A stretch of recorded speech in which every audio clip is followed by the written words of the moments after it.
preaching all of these things and trying to, you know, have people with this warped theology and Christianity and so on.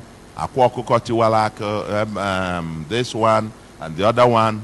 I mean, it's just the youths. 9 a.m. people are in the beer parlors drinking beer. But they expect to build a skyscraper tomorrow. How? We want to hold people accountable. If you got wealth, people are displaying all manner of obscene wealth. And nobody asks again, what do you do for a living? A society where you no longer ask people, what do you do for a living? It's a society that has no future. But again, what I said to you as the leaders of the church, I wish I am not governor.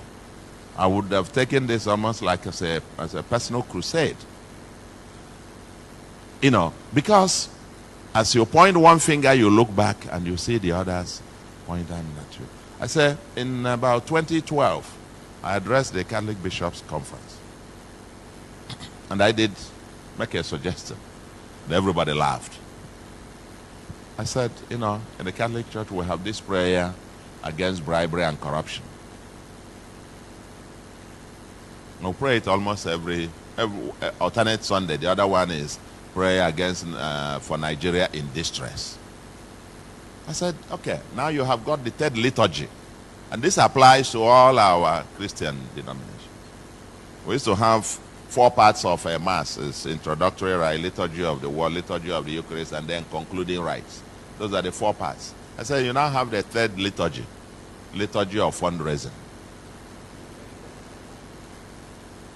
Okay? Now, and that becomes the main part of most services. The part where we talk about money. And I said, can we be the church that then says, okay, we'll pray against bribery and corruption. Then an officer, a government official, whose total monthly salary is not more than 200,000, comes to the church and makes a donation of 2 million. Or he shows up in church, whoever is presiding announces, now that we have this one has come, it means our problems are over. That was the day they are going to do special fundraising. And he comes and pledges 2 million. I will say, kneel down for special prayers. How is he going to get the 2 million? That's where it starts. And I did make a proposal. I then said, can we then lead by saying, okay, let's make a rule. If you are in public office, we're not going to accept any donation from you until you leave office. And 5 years after you've left office, everybody laughed. More like, how now? It sounds like a joke, but go to think about it. Today, during this season in the southeast, bazaar all over the place. Who are the chairmen of the bazaars? This one has come down. So IK Malaysia. Peter of South. This one. What do they do? Even the ministers of God do not ask.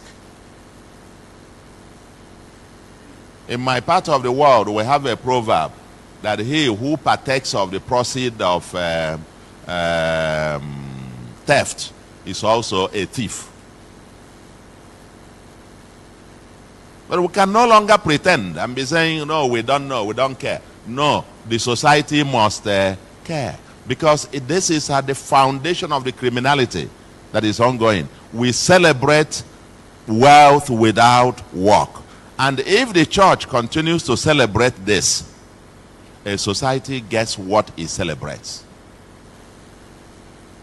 And therefore, I'm only just throwing up something, Your Grace, that at your retreat. Because this thing, I feel so passionate about it. We're going out where we are going after all this Okite and Akwa Okoko and Ezenwanye. and all of those. It's everywhere now. Just come, we'll give you this, you'll get money. We're not teaching people to work. How much do we do that? We launched asking people farm to feed.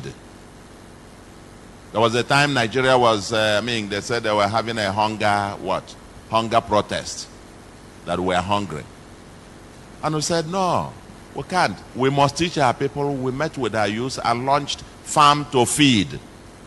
Akajaja, nebuto.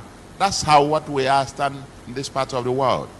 So please, while we go onto this retreat, since we are going onto retreat, that's why I'm raising these issues, that there are deeper existential threats. Deeper existential threats to the society itself, because we have put our values on upside down. And the church, as the last man standing, must not be seen to flow in that direction. Otherwise, there is no redemption. Otherwise, there is no redemption for society. The church must be able to stand up. We say it in Igbo. Na ikwi nyolaro so munne ya kwebe egwu fasi atofia na de kweli ifo ojo egwu. Let the church be that last man to say, sorry, evil is evil. Let's continue to repeat it. Let's continue to repeat it, because that's the only way we can rescue the future. And I want to leave you with this. I appreciate you very